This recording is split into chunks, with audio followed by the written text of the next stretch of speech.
AI is so new. You could become a driving force in that technology. My name is Sagar Pandya. I am heading up AI at an MSP named Entiva. The moment you lose that trust with your clients, that's when other vendors whisper in their ears. We have to be a business partner to our clients. We can't just be an IT vendor, so that when our client leadership has real business problems, MSPs are the first call that they make. We as MSPs, we need to do a better job of not just falling victim to the pricing conversation and just reducing the price out of nowhere. We got AI that's come and it's completely changing the way that our customers think about everything. You got ransomware and all these other security threats. So now MSPs went from stewards of on-prem to cloud. Now they're forced to become cybersecurity stewards. So the MSPs have been taking arrows for 15 years. AI is not a technology challenge. It's a cultural challenge. So if you can talk to customers about business process and what their team's perspective is around change, you're like 90% of the way there.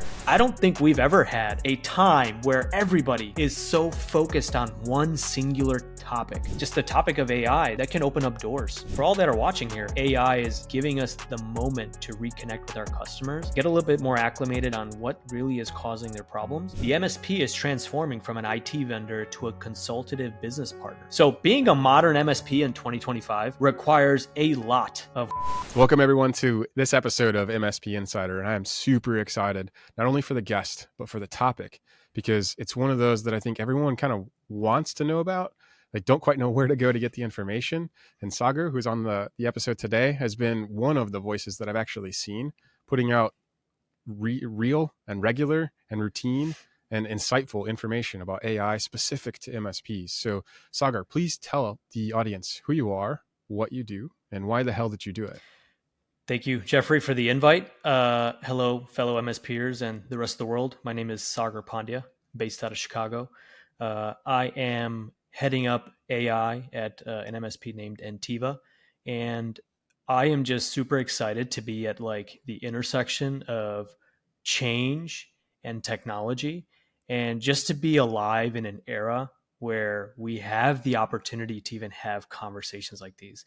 So I wake up every day just with an excitement on how we could potentially change the way that our customer organizations exist, and then just learn some really cool things along the way. So I got to tell you, man, it is an unbelievable time to be alive right now, February of 2025, as we record this. And I'm just super excited about what the future holds.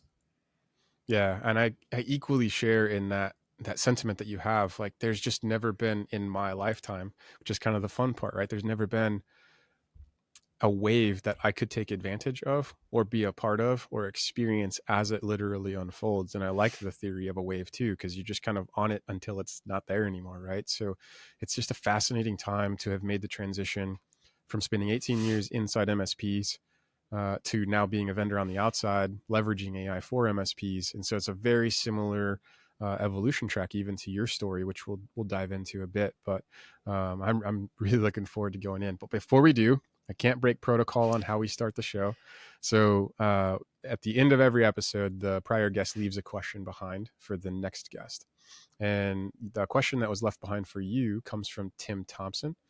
And his question was, what are the key differentiating services MSPs need to offer in 2025 and beyond? That's an excellent question, Tim. Thanks for sharing that. If you think about the world that we live in today, right? Post Chat GPT, everything has been AI-ified, if you will.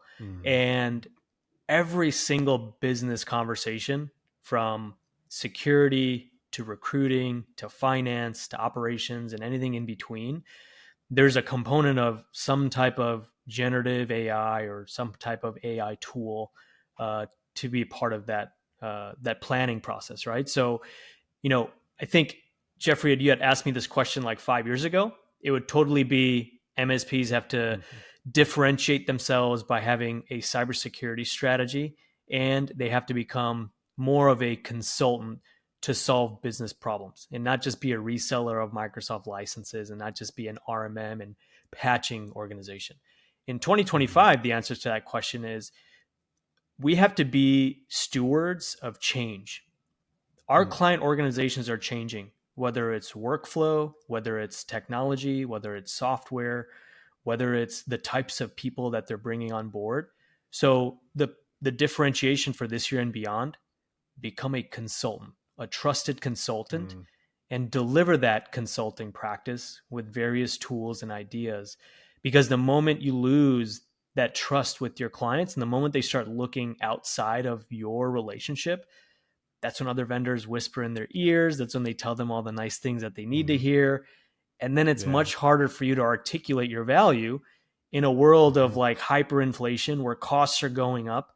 It's hard to retain talent, right? And it's really hard Yeah. sometimes to identify ways to continue driving value when all of us continue to say the same thing. So it's Mhm. becoming a consulting partner, helping clients think about things outside of just IT, become, a sticky way for you to stay engaged, and they don't have to look elsewhere for that support. Yeah, I love that because ultimately what I hear you really getting to the heart of is like we need to become the mechanism, the vehicle that allows and helps to deliver the outcomes that our customers actually want for their business too, right? So like we can finally, for the first time it seems, effectively set our sights just beyond like what we actually do, like the break fix stuff and the keeping of systems on. And instead it's like we can actually go have those high value, high leverage conversations and be able to wrap services around installing real true leverage and change into our clients' organizations. And by doing so, we become useful. And by being useful, then we become referable. And like it's just sort of like the whole 20-year history of MSPs kind of coming full circle for the next sort of launch pad for it to an extent, or at least it seems that way. Totally. Well, And yeah. I think as MSPs, MSPs jobs are, it's not about differentiation. There's only so many Mhm. different ways you can spin marketing. There's only so many different ways you could generate Yeah. a website with like the 5 MSP website vendors that are out there. There's only so many ways you can articulate Hmm. a message around MRR and agreements. And Yeah. customers, in my opinion, they're not qualified to make the right decision between MSP A, B, or C. So what do they default to? I Hmm. know we're going to get into this later, but it's price, right? So we think about how do Yeah. we provide outcomes for our customers, right? And the vehicles to deliver Yeah. that outcome could be RMM or cybersecurity tools or VCIO assessments or some type of licensing audit for Microsoft. We have to be Yeah. a business partner to our clients. We can't just Hmm. be an IT vendor, so that when our client leadership has real business problems, MSPs are the first call that they make, right? And Yeah. we're the ones that should have a seat at the table to solve real business problems. And if we can become that Hmm. partner, it doesn't matter what you charge. You're such a Yeah. vital part of the organization's growth and success that they Hmm. couldn't think about surviving without you. Yeah, I love that point. It reminds me of probably about 10ish or so years ago. One of the roles that I had at one of the MSPs that I was working for was a primary engineer because they had the primary engineering model. And this was earlier on in sort of the infancy of that evolution of a model. But one of the things that was so entrenched in our client relationships because they were so bonded and strong is like I would be working on site even sometimes at some of my clients while they're getting the cold call prospects from other MSPs, right? And you just hear them say with almost complete confidence, like, I'm not even interested in taking the call because of the quality and the depth and like the level of true first call relationship we were actually able to create and curate. And there's there's a lot of things that in those last 10 years I think that have come out in how to deliver. And one of the sacred cows I put on the table pretty oftentimes is industry best practices and the think tanks that are in it. So I like, well, the inverse and adverse effect of industry best practice is we've now set a standard by which everyone else is trying to become or attain. And as a result, to your point earlier, like differentiation gets stripped out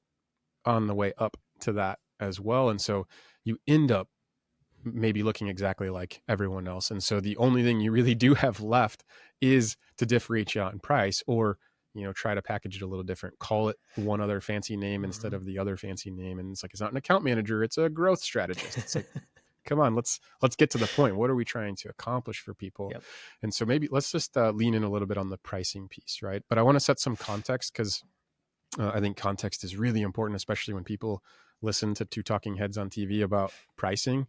Uh, and so the basis that you come to the conversation with is a high growth and highly successful MSP, even from like MSP 501 standards, right? I mean, it was top 100 if I remember correctly.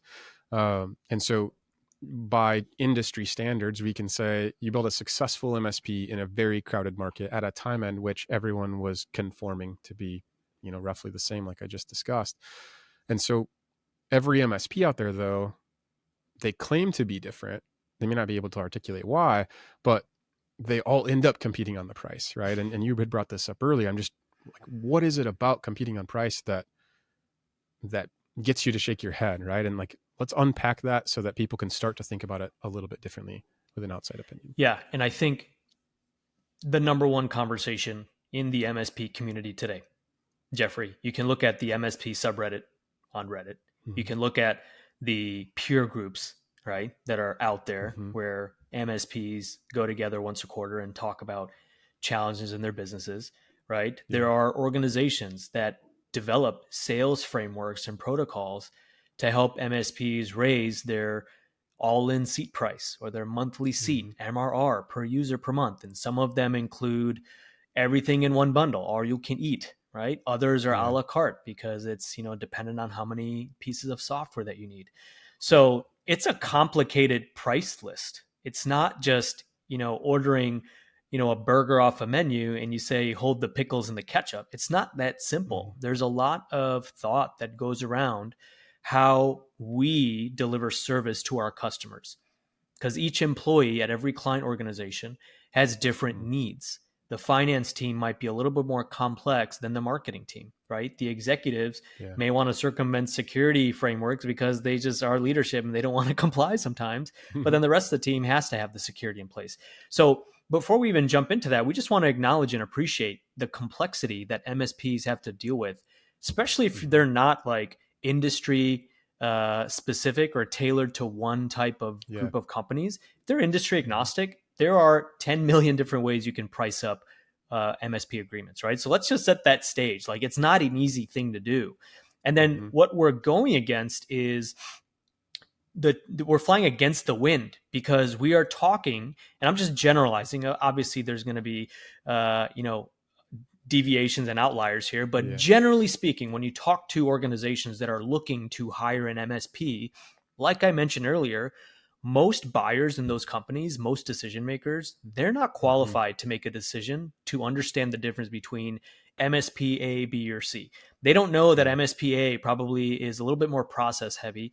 They don't know that MSP B has outsourced their help desk overseas so they can reduce cost. And they don't know that MSP C is in the middle of doing 3 acquisitions and they're really focused on their security practice, right? For the regular buyer at a client organization, they don't know the difference. So what do they default to? What's their only way of differentiating if we're not having strong messaging and we're not building value in a way that helps us stand out? It's price, right? Because that's the only thing that unqualified buyers, again, generally, there's always exceptions to the case, but generally buyers don't know the difference between what us MSPs do. And maybe it's partly our fault because we're not articulating our services, because most MSPs, we're not marketing and salespeople. It's a learned, skill. And on the flip side, there's not enough conversation with these organizations to help educate and elevate them to know the difference between MSP A, B, or C. So the default becomes price, right? So what are you fighting on when you're going into a room and competing, especially in a crowded market like Chicago or New York or any place where you're probably going to go against 5 to 10 maybe MSPs in a room? It's always on price, right? Because that's the only measuring mechanism that these unqualified buyers at these companies have. So you could spend your entire pitch talking about value and the things you do well and why you're different and why you shouldn't be put in the same category as your competitors. But until the buyer truly understands value of technology, that it's not just a cost center, it's an investment in their growth, you're going to be in a lose-lose situation. And that's what kind of frustrates me about our industry. We as MSPs, we need to do a better job of not just falling victim to the pricing conversation and just reducing the price out of nowhere. We got to push back. We got to share better messaging. And I think what I mentioned earlier, this last point, being that consultant, so you're not just an IT vendor that's a cost on a balance sheet or on a P&L, Yeah. you would now become a trusted partner. Price is irrelevant Mhm. because you're going to get the client to the end result that they're looking for anyway.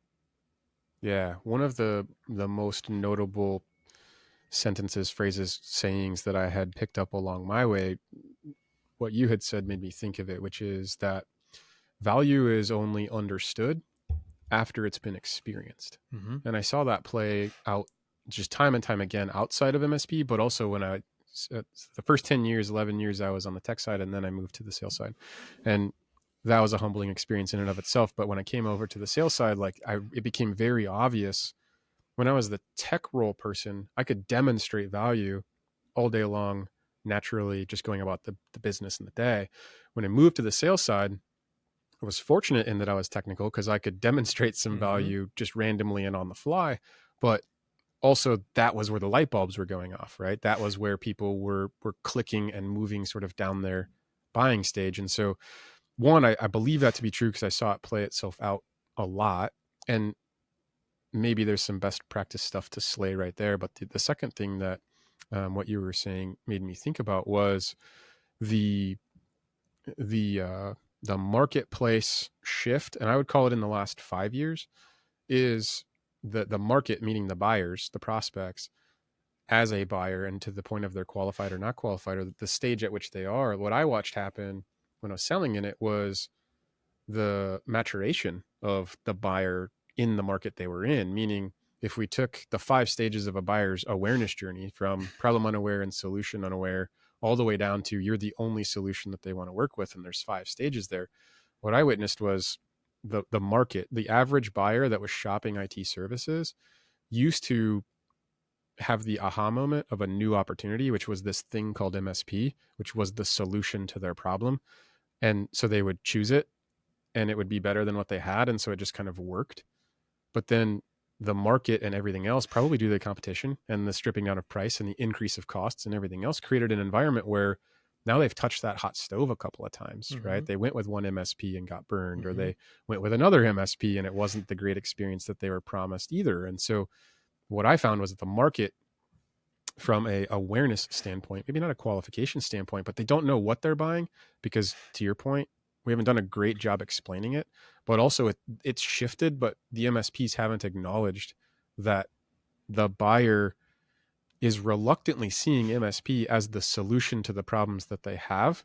And so no better time than now to really reposition yourself as the consultative solution provider there to deliver the outcomes that they want. And you happen to take care of sort of like the babysitting of Mm-hmm. technology along the way. I'm curious if you observed a similar thing, or if that maybe highlights kind of what you've seen through the buying process on the buyer side.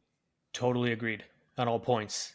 Um, been in the MSP industry now 15 years, almost around the same Mm-hmm. time as you, right? So Yeah. 15, 20 years ago, MSPs weren't as prevalent as they are today.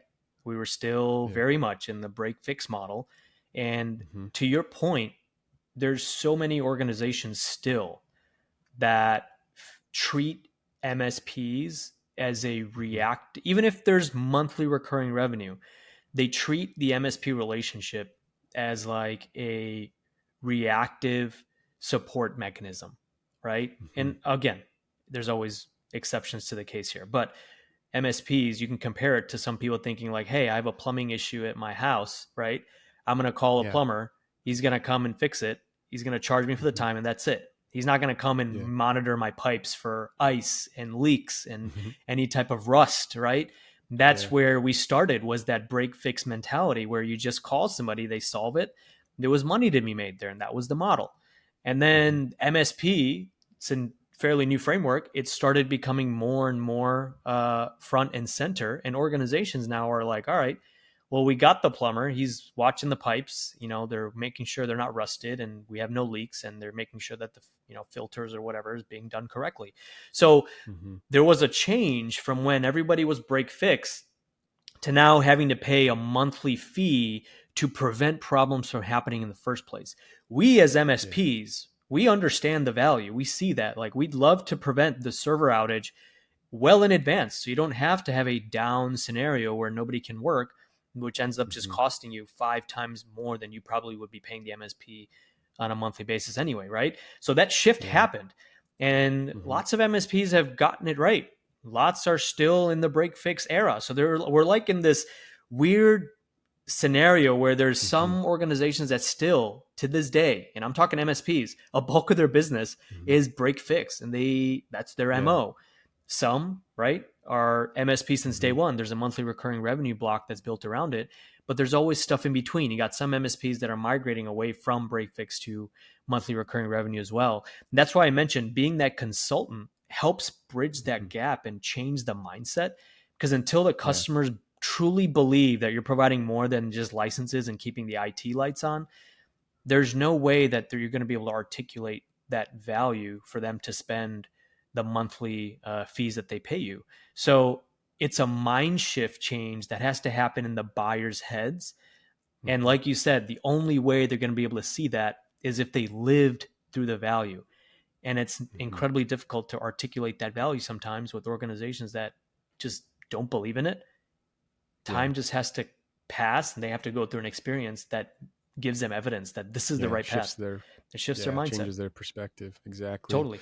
Yeah. And especially in a world, to your point earlier too, about like MSP is pretty ambiguous as well as to like, what are you actually getting when you sign on the line, right? We don't do ourselves any favors really as an industry, because we don't do a great job articulating what exactly we're here for, what exactly we're going to do, what exactly the outcomes are that we're going to help align to for your organization and help carry you forward there. And that doesn't help the whole climate we just discussed, right? A confused buyer state, an ambiguous solution with a price that doesn't make sense when I compare it to the 5 other ones on, in the bidding process, basically. And so you're sort of left with this, probably like, I'll choose the middle path, least risk and least cost, and I just end up selecting that for the sake of not knowing any different, as the buyer. What I want to try to draw on now is, again, your past and your experience and time in industry, because I think where we are today is just the newest evolution or iteration, albeit a different one. But you lived through this evolution as it relates to cloud, if we kind of go back to the other dark cloud for MSPs, right? And one of the things that I had read, I think it was on maybe a Channel Futures interview, where you actually mentioned and used cloud to help you scale. And the reason that fascinated was me, because I lived through it too. And most people used cloud to cut their prices, kind of back to the point we were just talking. And yet you used it to increase your value. I kind of want two different things. What did the people that used it to cut price miss? And then two, maybe we can unpack some value for them on the MSPs on how to position for value through a solution that we can all relate to, like cloud. Yeah. So I think cloud era was a very interesting time. It allowed us as service providers to build, maintain, and create specific predictable outcomes for our customers without the need to have to depend on on-premise infrastructure, location Mm-hmm. access, things out of our control like power, internet, space, heating, and cooling, right? There was just a lot of Yeah. that, those variables that were under our control. So think about the cloud migration, right? Azure wasn't a big thing 10 years ago. AWS wasn't really Mm-hmm. there. Google Cloud didn't even exist really back then. Yeah. And the Yeah. shift to that represented a couple things. One, the ability, again, for the MSP to control and deliver on an outcome for the customer. What is the Mm. outcome from on-prem to cloud? It's availability, security, scalability, sometimes cost, right? And then Yeah. functionality, right? So that was a big shift. That's the first thing that happened. Second thing that happened was it allowed us to transform the thought process around having to buy equipment and replace it every 3 years to a Mm-hmm. consumption-based subscription inside of a multi-tenant software that allowed us to then scale it to as big of a height as we wanted it to. So that's really what happened during the cloud era for us, was the shift Mm-hmm. from having to maintain things on site in one location, consolidating into one place, predictable outcomes. We could control exactly the experience that we wanted to. We didn't have that before. That also helped shift the mindset from break fix to monthly recurring, because now there's not a capital expense of servers every 3 to 5 years. You just have a monthly fee. That's what the fee is going to be moving forward, right? So it built a little Yeah. bit of customer loyalty, and it helped us stay sticky with our customers because we were managing a consumption based subscription that provided them computing power to run their business. So that was number one on the cloud thing. And then I think number two on the pricing question, if I heard it correctly, what did we miss, right, from a pricing standpoint? Yeah. Um, Or what did the industry miss maybe that didn't take the same approach to cloud, kind of took the industry approach where it's still just like competing to the commodity? yeah. So I think what cloud did for the MSP community was, again, create predictability, create controlled outcomes, Mm. and just Yeah. allowed us to build a consumption model that was a recurring revenue model. Recurring revenue models for MSPs are king because they generate the most enterprise value, right? Whether it's Mm-hmm. subscriptions or cloud or any other product that you're reselling. Everything else in the industry hasn't really kept up with that same consolidation effort. So you may have cloud that provides computing and infrastructure as a service, platform as a service, whatever flavor you want to decide on, it doesn't matter. Yeah. There are other services that don't necessarily have that function built in either, right? You may have cybersecurity licenses, you may have email subscriptions, you may have Mm. subscriptions to line of business applications that are now following a subscription model. But how about any type of execution for what your teams have to do for your customers on an ongoing basis, right? What about the needs for customers on one-off projects that may require follow-up maintenance that doesn't have to be time and material? What about the fact that the industry now resells IT service without any type of differentiation, in the assumption that every MSP is going to deliver it the same way, Mm. regardless of how they're signing up for it or what industry they're working towards? So I think Yeah. the cloud model, what I'm trying to say is, cloud model was great. It created predictability. It allowed us MSPs to provide a subscription or consumption based subscription. And the other Mm-hmm. things in the MSP industry now that haven't followed, I think, are related to service and delivery and our Mm. ability to stay in front of customer problems and to become a consultant so that they can now be consolidated into one monthly bill. The number one complaint we got from clients was, why does our bill fluctuate every month? Why does it change? What is the difference? And explain it to us. And that in itself became a challenge. So I think Mm. the more the MSP industry can move towards somehow figuring out how we can become a consumption based subscription, that's a easier lift than trying to Mm-hmm. educate the buyers of all the organizations in the world of the value of why a recurring model is better. And I think Yeah. until we can do that, it's going to be an uphill battle, and there's going to be continued missed opportunities in the space well into the future. Yeah.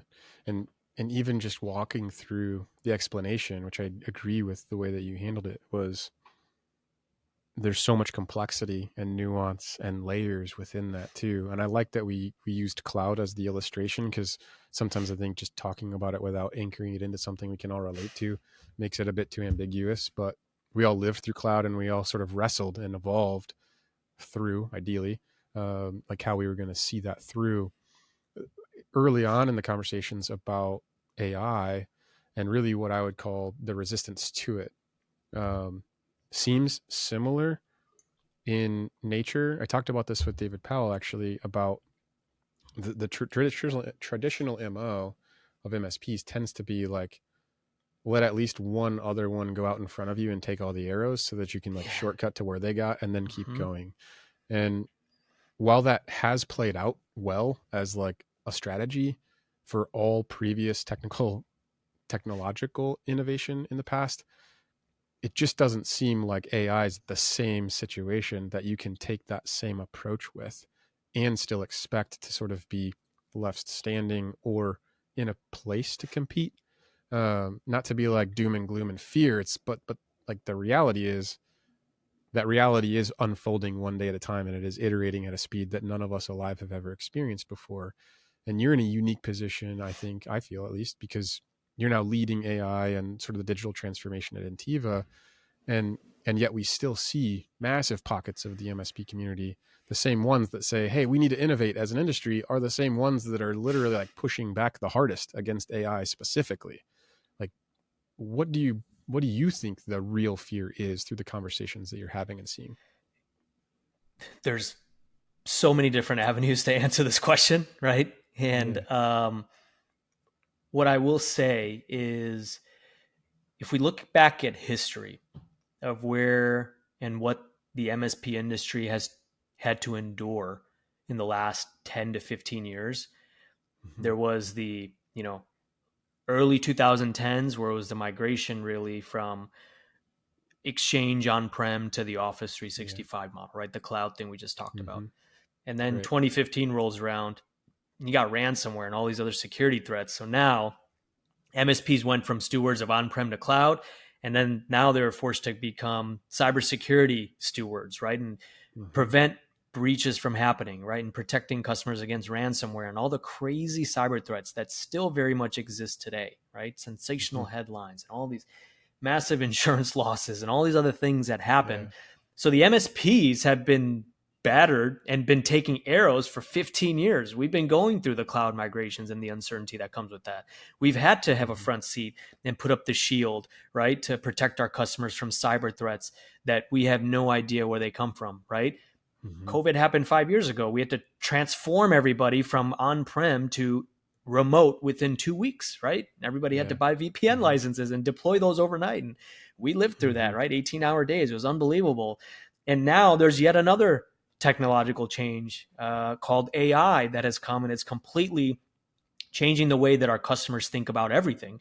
So we have had just a hell of a 15 years in technological change, while also trying to convince customers that the monthly retainer model is much more important than the break fix, while also maintaining proper training and people on our staff, while also maintaining IT standards as well with the evolution of all the other products and services that we use. So being a modern MSP in 2025 requires a lot of horsepower, a lot of research and development, a lot of keeping up with the trends. And I think the conversation around AI does not, in my opinion, it doesn't come out of reluctance or inability to learn. We are all very technical people. You can have technical AI learnings and conversations. I just think there's fatigue in the industry. I think we're emerging off of a pandemic that slowed everybody down. Cyber threats are continuing to evolve, even with AI usage.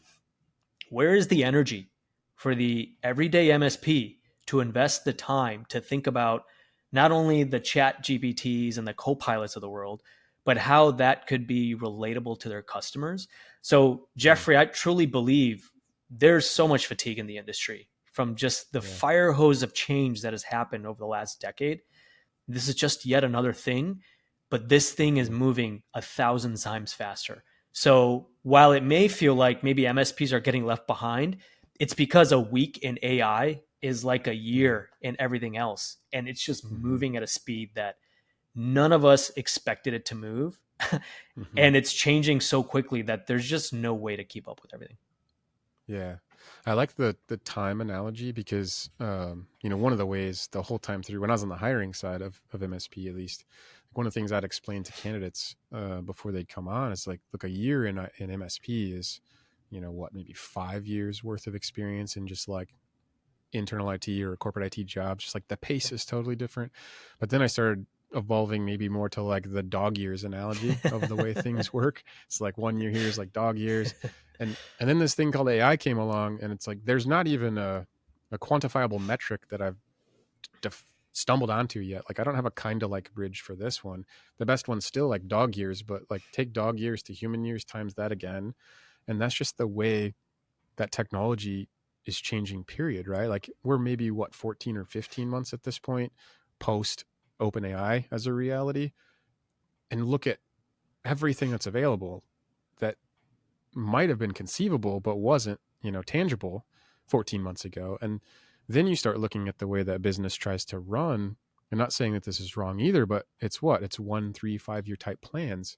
And yet your 1-year plan wouldn't have even had and doesn't even have, open AI on it probably. So like, what's your 3-year plan? Well, by the time you've spent the amount of time it took to like plan and attempt to use some due diligence, the whole thing sort of changed, or potentially changed. Maybe not, but the rate of change is so high that I would agree that like fatigue is one component of it.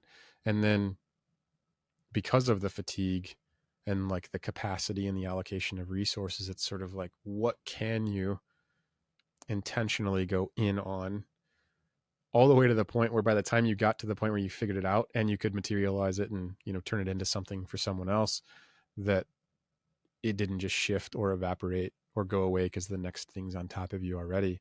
So I don't know if you've found, whether internally for Intiva or in, talking with other MSPs, where there might be some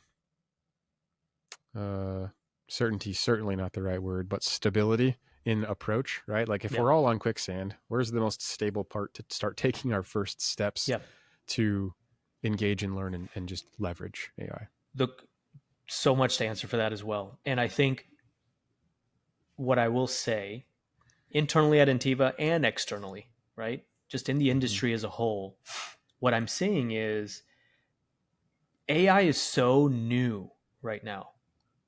And when I say AI, I mean, the access that the average individual has. Of course, neural networks and large language models and all these things were available to Google and OpenAI like a decade ago, right? But we're talking, like you said, the last, 12 to 18 months of AI usage with these productivity tools.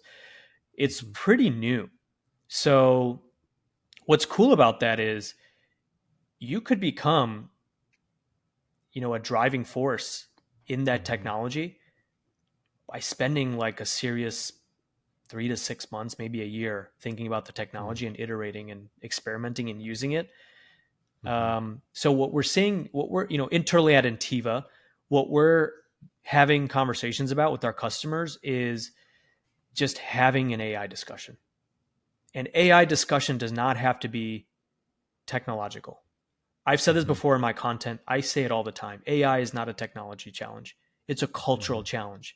So if you can talk to customers and organizations about business process and how they make decisions and what their team's perspective is around change, you're like 90% of the way there.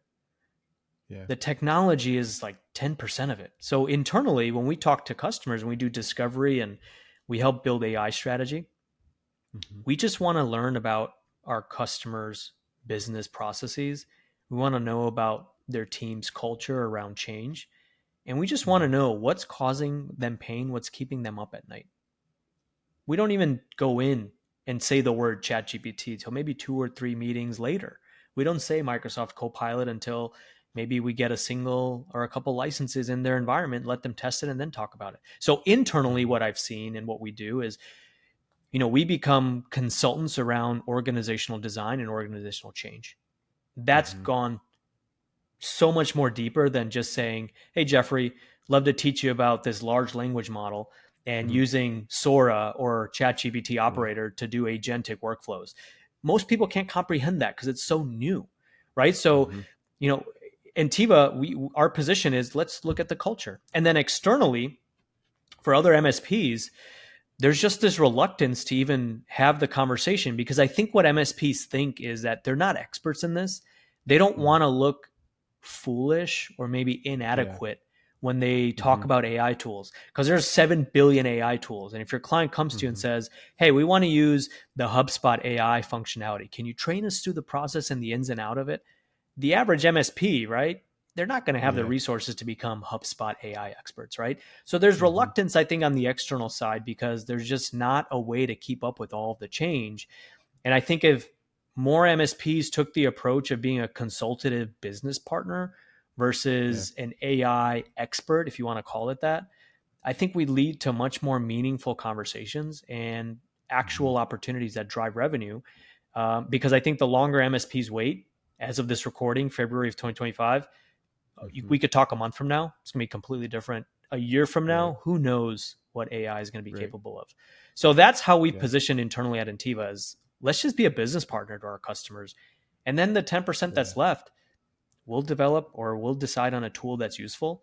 And I think the customers appreciate that. The organizations we talk to, they really appreciate it because they're also being, shot at with a fire hose of AI information, from Super Bowl ads to YouTube videos to billboards on the freeway to, people's kids going to school thinking about it.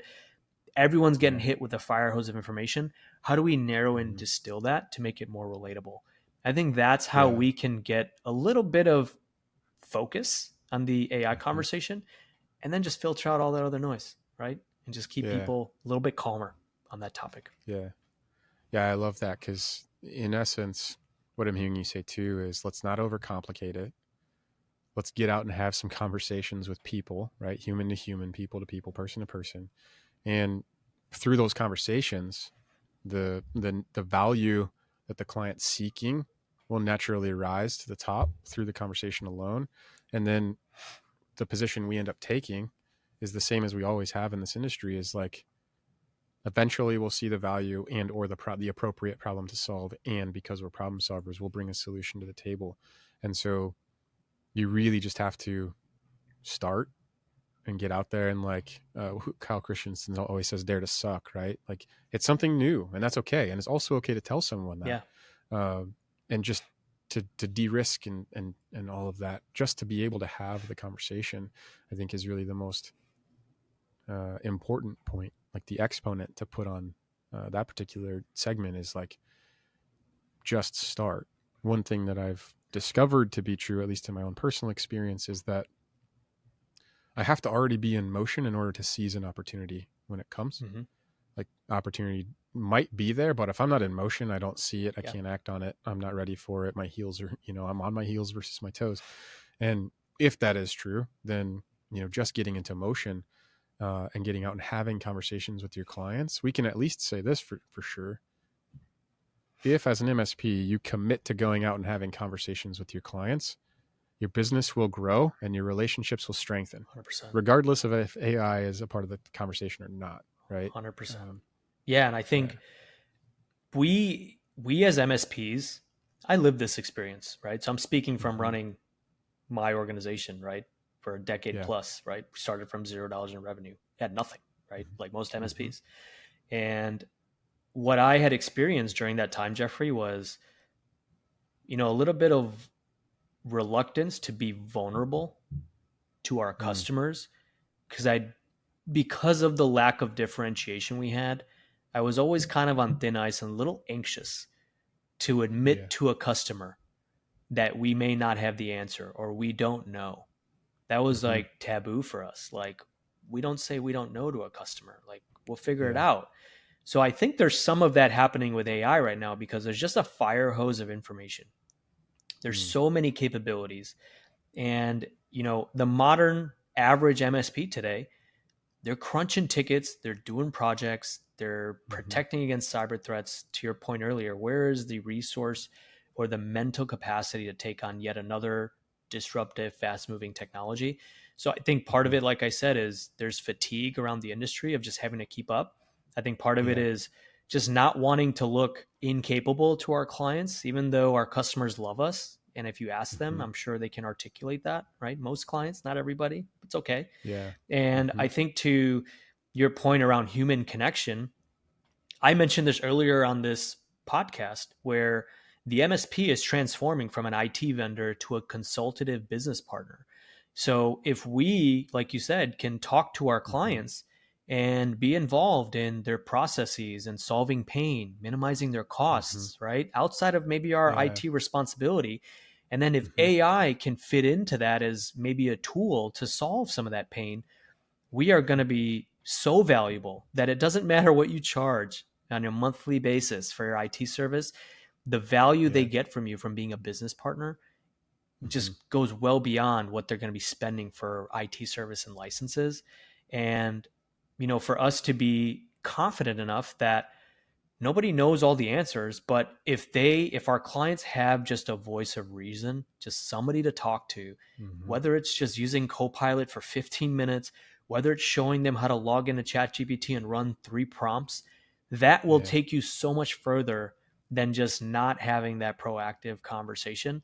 And Mm-hmm. it is literally the greatest time right now for salespeople of MSPs because everybody wants to talk about AI. You just have to ask them when Mm-hmm. they're available, and Yeah. they'll tell you when they're Mm-hmm. available.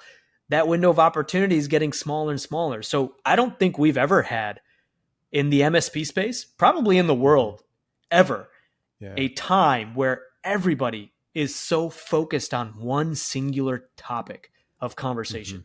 So for all the sales reps there that work at MSPs that are listening to this, it is just an unbelievable way to open the door, right? To talk Mm-hmm. about Yeah. selling new things and solving Mm-hmm. problems. I don't think we're going to get another opportunity like this that we have in front of us in Yeah. like the next 2 to 5 years. It's like Yeah. a once in a lifetime Yeah. thing, in my opinion. Right. I agree. From my experience, what I've seen and what I'm experiencing. The other thing that theme wise that I'm picking up out of a lot of what you're describing too, and sometimes this gets so overlooked as well, is we're really talking about just getting back to the basics, right? Like the fundamentals of how we started the companies when it was 15 years ago or 18 years ago, where, well, one, it was much more, there was less technology between the people, right? So like it was a phone call to that referral or whoever, but then you also were in their office more often, right? Because RMMs weren't around. And once RMMs were around, all the other stuff wasn't around. So you really still needed to be on site. So like there was a lot more space for what I like to think and what I like to say is that like value collectively pools in the space in between. And maybe an example of what I mean there is if I was on site working with a client and we're waiting on a progress bar, but I'm in their office, like there's a lot more opportunity Mm-hmm. for the, well, hey, well, I got you here conversations, right? Yeah. And those we created the space to have. And by having them, we placed ourselves in a position of authority and value to the person consuming the service, but it wasn't really about the consumption and the measurement of the margin and this and that. It was really about multitasking and providing value because you didn't have an option. You weren't going to not talk to the person that you were in the room with. And again, if you kind of look out big time macro, the way in which we deliver our service today doesn't offer us as many, hey, well, I got you here type moments where that value can collectively pool in the space in between. Yep. And so it's this really interesting like shift or evolution where the things that made the industry an industry to begin with are somewhat the things that we should consider leaning back on as a foundation, and then just readdressing how we bring the same intention to the market in a more effective or a more efficient way with the tools that are available today, perhaps. And I think AI can be a vehicle to do that Yeah. because post COVID, lots of our clients are now remote. Mm-hmm. The shift to cloud, there's not a lot of Yeah. on-prem stuff anymore that people Right. are pursuing. Microsoft Mm-hmm. 365, when was the last time you had to talk about an Exchange server right on site? Right. It's Yeah. not part of the Yeah. conversation. So Right. how does a modern MSP today that Mm-hmm. has tremendous amount of responsibility from all aspects of a client's technology posture, whether it's security or Mm-hmm. infrastructure or productivity, and the fact that everybody's remote, you don't get to see Yeah. and talk to customers like the water cooler conversation. You Yeah. articulated it perfectly, and that's what AI has been doing. And I'll speak just from my experience doing this at Antiva. It's opening up these doors that would have been a little bit easier were we on site doing an audit or Mm. review, right? A QBR or a Yeah. TBR, Mm-hmm. right? There's so many words for that. We don't Mm-hmm. have that flexibility anymore. And now, especially if you're an MSP that's trying to grow, with customers that may not be local to you, right? You Mm-hmm. may have a client in a different Yeah. state or a different region of the world. How do you continue to build and nurture that relationship? And just the topic of AI, that can open up doors. And Yeah. it's really interesting. Like for all that are watching here, AI, the work that we do in AI, it's like a small percentage that's truly generative AI capabilities. A lot Mm-hmm. of organizations just combine multiple things and use AI as an umbrella term, right? Some Yeah. of it might be SharePoint deployment. Some of it might be Mm-hmm. Microsoft Power Stack or Power Automate. Some of it might be custom development. Some of it's just training Yeah. on ChatGPT, right? So Mm-hmm. I think the really interesting thing right now, Jeffrey, is that AI is just giving us the moment to reconnect with our customers, get a little bit Yeah. more acclimated and a little bit more intimate on what really is causing their problems, and Mm-hmm. evolving from just being an IT vendor that just invoices them every month and closes tickets and patches their machines, to now having a seat at the table to be a strategic consultant to help solve challenges so that Yeah. profitability goes up, growth goes up. You don't have to worry about renewal 60 or 90 days Mm-hmm. before. You don't have to sweat thinking, oh, we don't know if we're going to get Yeah. this customer for Right. another year. Yeah. The constraints of an IT contract should not be the driver of the Mm-hmm. business relationship. It should be the value and your ability to understand your customers and just have a more meaningful conversation around a topic that is probably scaring the Yeah. crap out of them right now, and just using that as a Right. door opener. Yeah. Show up in a way every day that makes the agreement renewal discussion it's a non-issue, right? It's not even something you think about because of the way you're showing up as an advocate, as a partner, as an enabler, in a right way for your clients the whole way.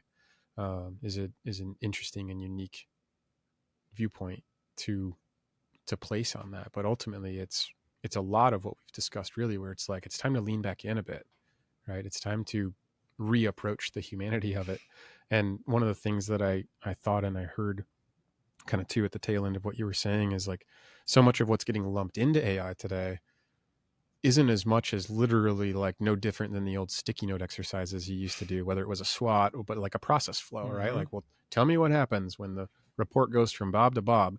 Like, just being able to sit down and facilitate a sticky note conversation today is 80% of the ability to then document, replicate, and then consider automation, right? Or consult them through the right process to do so.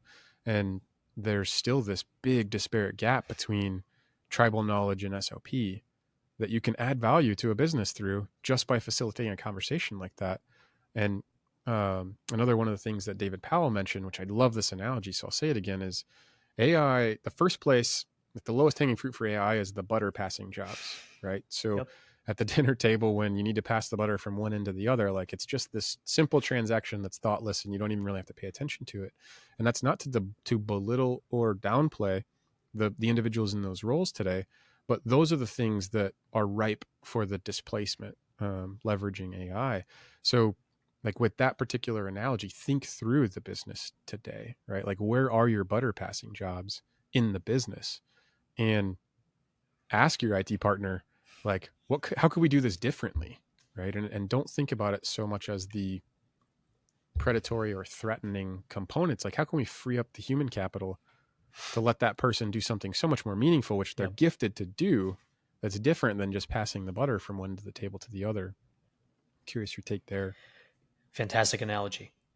because just organizations in general, they are built on the ability for humans to execute on a process over and over again for years at a Mm-hmm. time. That's essentially a business, right? You do something Yeah. for a customer or vendor, and you do it well.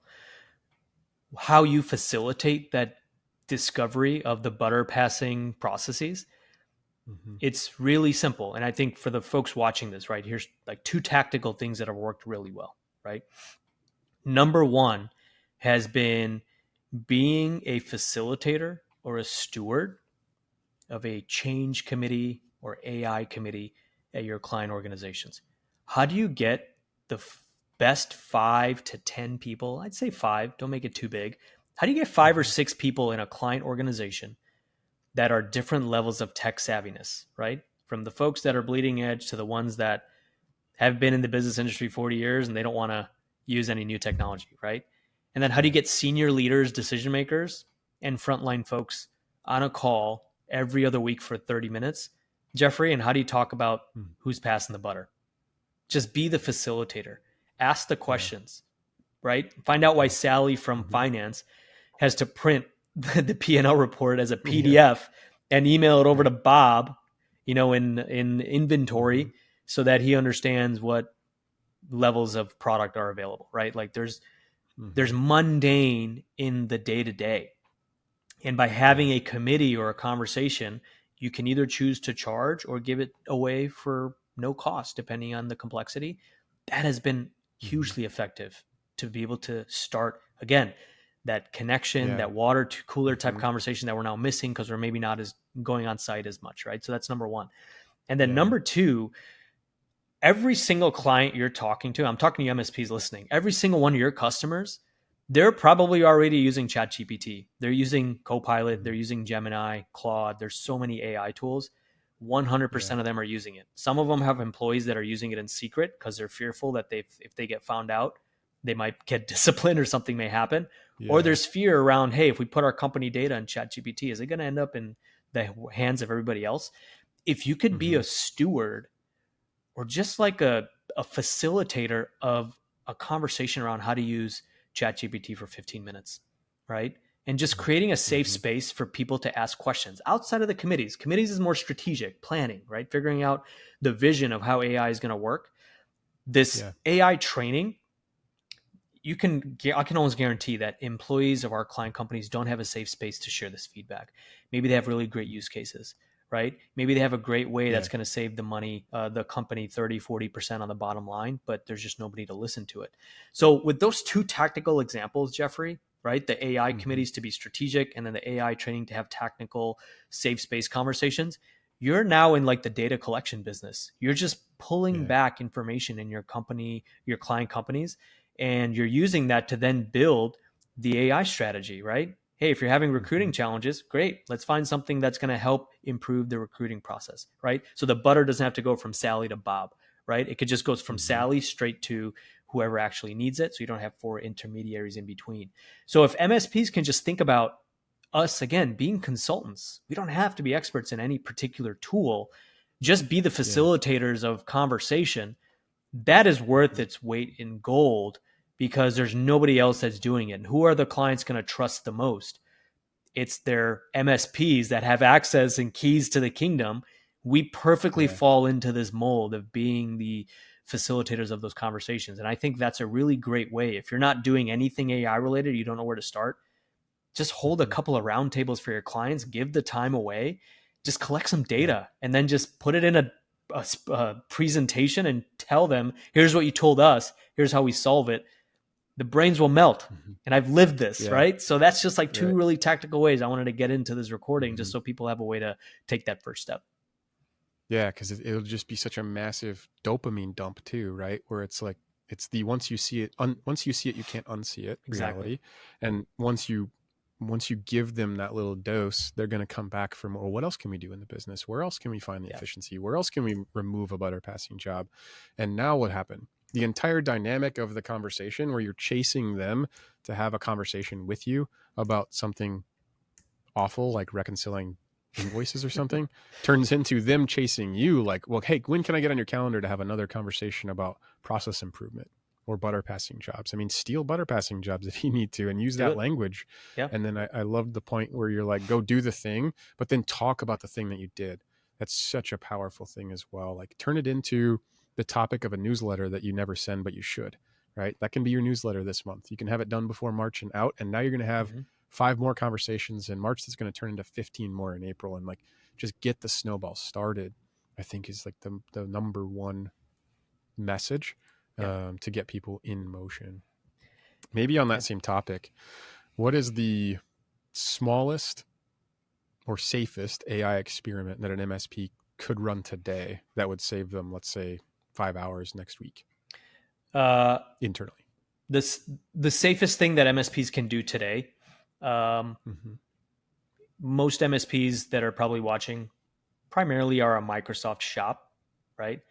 Copilot is a fantastic AI tool to use today.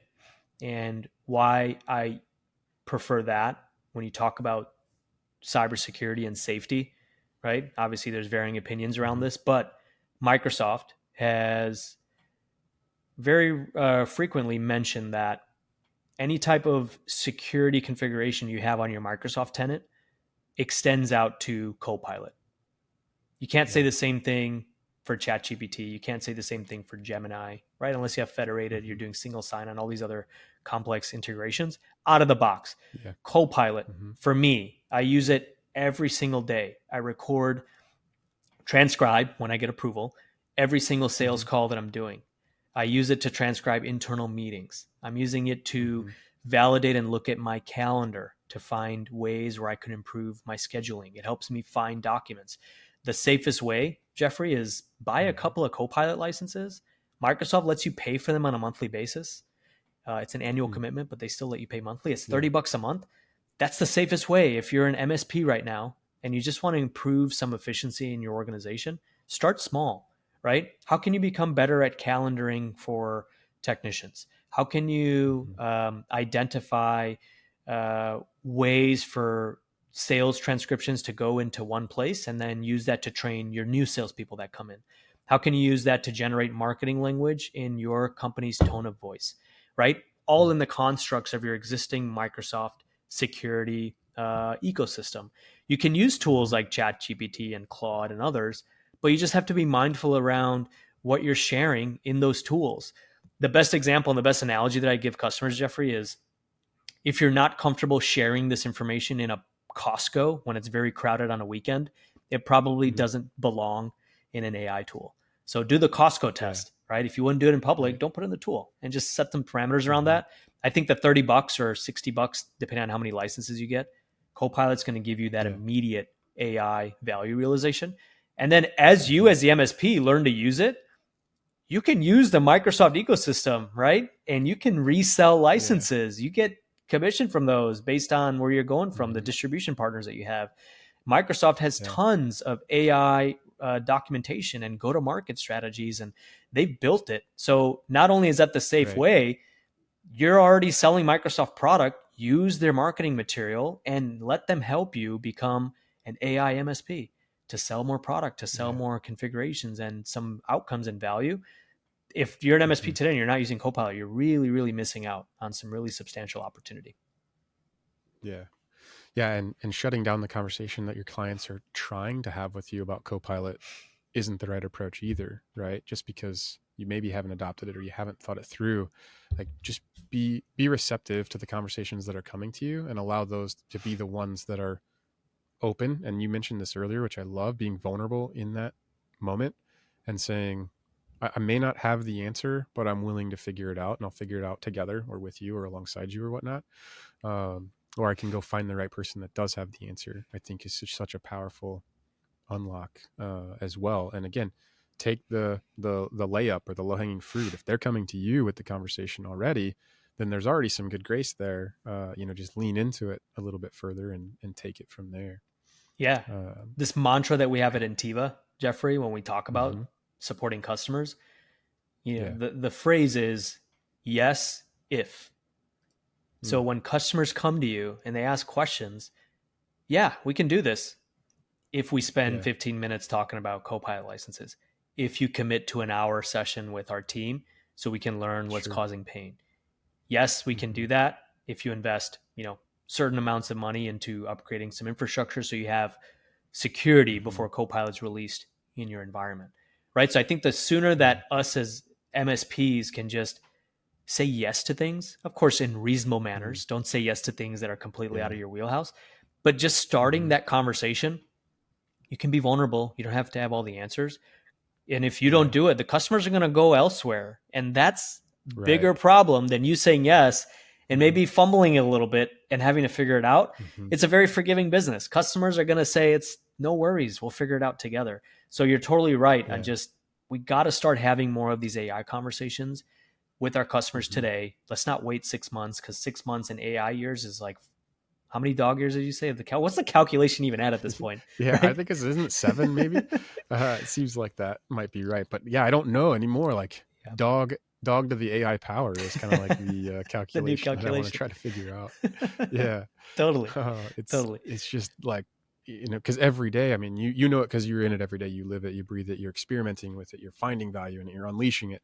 I am too, through both personal and professional and solution side of things too. And that's what I mean. Like if people aren't truly in it and on it every day, you kind of don't see what's happening every single moment. But the ability to innovate is insane.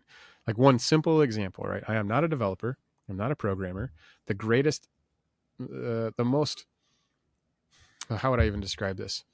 My most highly accomplished things I could do from a coding or a developing standpoint was like dealing with VB scripts back in the day with Active Directory, right? Like, and like reverse engineering one that was already built and understanding that.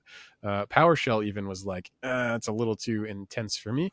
And yet 6 days ago, I can build a fully functioning application on my own as a project to figure these things out using pretty much nothing more but like Cursor or Replit and, you know, uploading as a React app. And it's just like, but I'm still not a developer, nor would I claim to be. Right now, I learned a lot of fundamentals and principles about coding and development and product and all these other things. But that to me was for my own personal edification so that I can have more intelligent conversations internally, like with my product team when I'm doing user discovery. And now I can better understand how all of those moving parts come together. And now I can thus have a more informed contribution to the conversations that are already having. But you can take a non-coder to fully functioning developed app in less than days, but you know, minutes or hours for the most part. And like, that's what is available today. And I don't know if like even everyone really even is aware of that. Yeah. And there's those kinds of moments that are just so new, even every single day, that's where like, you just can't, you shouldn't sleep on it. You can if you want, but like you shouldn't sleep on it because there is so much innovation happening and unfolding at such breakneck speed that if you're not at least aware of what's possible, the people that are leaning way into it are the ones that are just going to get so much further down the road in dog years to the AI power than you are or you can. And you just can't go toe to toe like that. You can't. And I can't overstate this for all our fellow MSPers that are watching this. The time is right now, right? It's not 6 months. You know, it's not going to be a year from now. It's not the next QBR. You don't have to wait for them to come to you. You know, done is better than perfect. I always say that. And I think having the conversation, jumping off a cliff and building the plane on the way down, that's the era we live in right now from an AI perspective. It's happening right under our noses right now. And it's coming like a tsunami. So the sooner that all of us can just have the discussion, right? Go to ChatGPT or Copilot and say, write me an email template to help my customers get excited about scheduling an AI call, and write it in a professional tone. Copy and paste. You can send it out to 100 people, do 5 a day, right? So there's a strategy for that. And I think, Jeffrey, to your point, we said earlier that AI is still relatively new. It's only been maybe a year and a half, couple of years that we've been living in this world. Experts are just people that just have had at more bats, right? More reps, right? I don't portray myself in any means as an AI expert. I just have had a couple hundred conversations around it, and I've built this mentality and this perspective that I've learned from organizations of all sizes. So I'm by no means an expert. I'm just an AI enthusiast that is able to share information from one organization to another and help connect some dots. It doesn't mean anybody listening or watching can't also do the same thing, right? So I think the time is now. Spend 15 minutes on ChatGPT or Copilot every single day. Learn it. Learn how to articulate and conversate about it. And then task your team in just having these really low-level, easygoing conversations with customers. Understand what they're feeling, what they're seeing, why there's fear and uncertainty around it, and then start putting some things in action. Let them use the tools and make the mistakes and trip and fall and pick them up and build this manual on how you can do AI deployment. Because I think there's a huge need globally around this topic. You know, it's like they talk about social media platforms that are very, you know, content deficient, right? Like TikTok used to be very content deficient. Now there's a lot of content. I think the AI topic does not have enough people talking about it, and companies are starving for that information. So just go out and talk to them about it and figure out what can come out of it. And you can probably at some point wrap an MRR agreement around like AI committee facilitation or AI strategy. There's money to be made. The doors are opening. So I wanted to give a little bit of that excitement around our fellow peers that are watching, just to take that action like now. And there's just so much opportunity that's out there for all of us that's going to keep us busy for the next 5 years and beyond. Yeah. I couldn't agree any more. The two things that it's like are important, like reframes to what you just said, to like believe it, is that old adage about like the 10,000 hours to become the expert in anything. Like just acknowledge the fact that there isn't anyone who can be the 10,000 hour expert, so to speak. I mean, there are, but they're such extreme that the other thing it reminds me of is the old saying by Sam Colt about like the Colt firearm being the equalizer, the great equalizer across, people. It's like, that's what AI is too. It's such an equalizer. I just gave an example of that, right? Zero product development understanding and developed a product in hours. So it's an equalizer.